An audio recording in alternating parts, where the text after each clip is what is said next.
ভূস্বর্গ কাশ্মীর।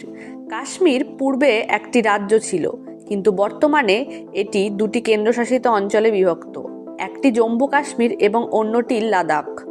কাশ্মীরের অবস্থান ভারতের উত্তর পশ্চিম অংশে হিমালয় পর্বতমালায়। কাশ্মীরকে ভূস্বর্গও বলা হয়। কাশ্মীরকে পৃথিবীর স্বর্গ বলার কারণ হলো এর প্রাকৃতিক সৌন্দর্য। কাশ্মীর তার মনোরম উপত্যকা, তুষারাবৃত পর্বতমালা এবং সুন্দর হ্রদগুলির জন্যই বিখ্যাত। নমস্কার বন্ধুরা, আমি আলোকপর্ণা ইনফরমেটিভ হিস্ট্রি চ্যানেলে আপনাদের সকলকে স্বাগত। আজকের ভিডিওতে আমরা জানব কাশ্মীরের কিছু অজানা ইতিহাস। ব্রিটিশ পার্লামেন্টে পাশ হওয়া 1947 খ্রিস্টাব্দের ভারত শাসন আইন অনুসারে 1947 খ্রিস্টাব্দের 15ই আগস্ট অবিভক্ত ভারত দ্বিখণ্ডিত হয়ে স্বাধীনতা লাভ করে এবং ভারত ও পাকিস্তান নামে দুটি রাষ্ট্রের সৃষ্টি হয়। ভারতের স্বাধীনতা লাভের সময় ভারতীয় ভূখণ্ডের একটি উল্লেখযোগ্য রাজ্য ছিল কাশ্মীর। ভারতের স্বাধীনতা আইনে বলা হয়, ব্রিটিশ শাসনের অবসানের পর দেশীয় রাজ্যগুলির সঙ্গে ব্রিটিশ সরকারের সম্পাদিত চুক্তির পরিসমাপ্তি ঘটবে ও দেশীয় রাজ্যগুলিকে নিজেদের স্বাধীন অস্তিত্ব বজায় রাখার অথবা ভারত বা পাকিস্তান যে কোনো একটি রাষ্ট্রের সঙ্গে যোগ দেওয়ার অধিকার দেওয়া হয়।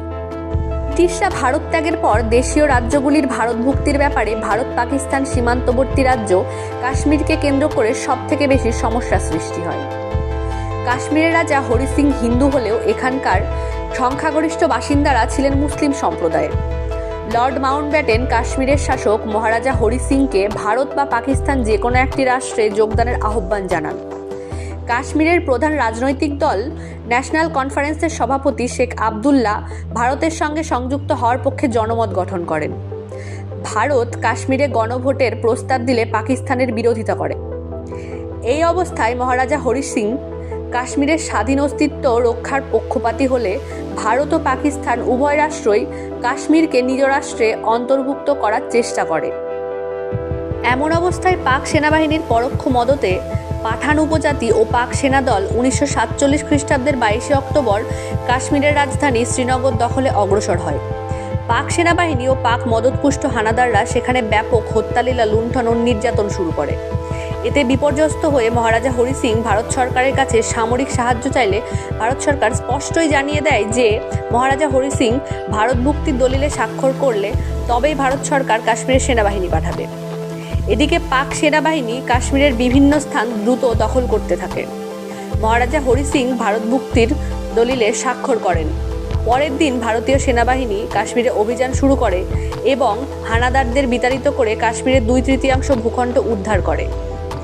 ভারতের অধীনে শেখ আবদুল্লাহর নেতৃত্বে কাশ্মীরে এক আপাতকালীন শাসন ব্যবস্থা প্রতিষ্ঠিত হয়। কাশ্মীর দখলের উদ্দেশ্যে পাকিস্তান সুপরিকল্পিতভাবে সীমান্তবর্তী উপজাতিভুক্ত হানাদারদের ছদ্মবেশে পাক সেনাবাহিনীকে কাশ্মীরে ঢুকিয়ে আক্রমণ চালালে ভারত পাক যুদ্ধ বাধে। ভারত পাক সংঘর্ষ বন্ধের জন্য লর্ড মাউন্টব্যাটেনের পরামর্শে 1948 খ্রিস্টাব্দের 1 জানুয়ারি ভারত সম্মিলিত জাতিপুঞ্জের নিরাপত্তা পরিষদে কাশ্মীর সমস্যা উত্থাপন করে কাশ্মীরে পাকিস্তানি হস্তক্ষেপ বন্ধের আদেশ দেওয়ার জন্য ভারত জাতিপুঞ্জকে অনুরোধ জানায়। জাতিপুঞ্জের হস্তক্ষেপে যুদ্ধবিরতি ঘটলেও জম্মু কাশ্মীরের এক অংশ পাকিস্তানের দখলেই থেকে যায়। কাশ্মীর সমস্যার সমাধানে জাতিপুঞ্জের নিরাপত্তা পরিষদের ভূমিকা আজও অত্যন্ত হতাশাজনক রয়ে গেছে। কাশ্মীর না পাওয়ার হতাশা থেকে পাকিস্তান আজও ভারতের বিরুদ্ধে ছায়াযুদ্ধ চালিয়ে যাচ্ছে। এই ছিল আজকের ভিডিওটি কেমন লাগলো কমেন্ট বক্সে অবশ্যই জানাবেন, লাইক শেয়ার করবেন এবং আপনি যদি আমাদের চ্যানেলে নতুন হয়ে থাকেন তাহলে চ্যানেলটি সাবস্ক্রাইব করে অবশ্যই বেল আইকনটি প্রেস করে অল বাটনে ক্লিক করুন নতুন ভিডিওর আপডেট সবার আগে পেতে। ধন্যবাদ।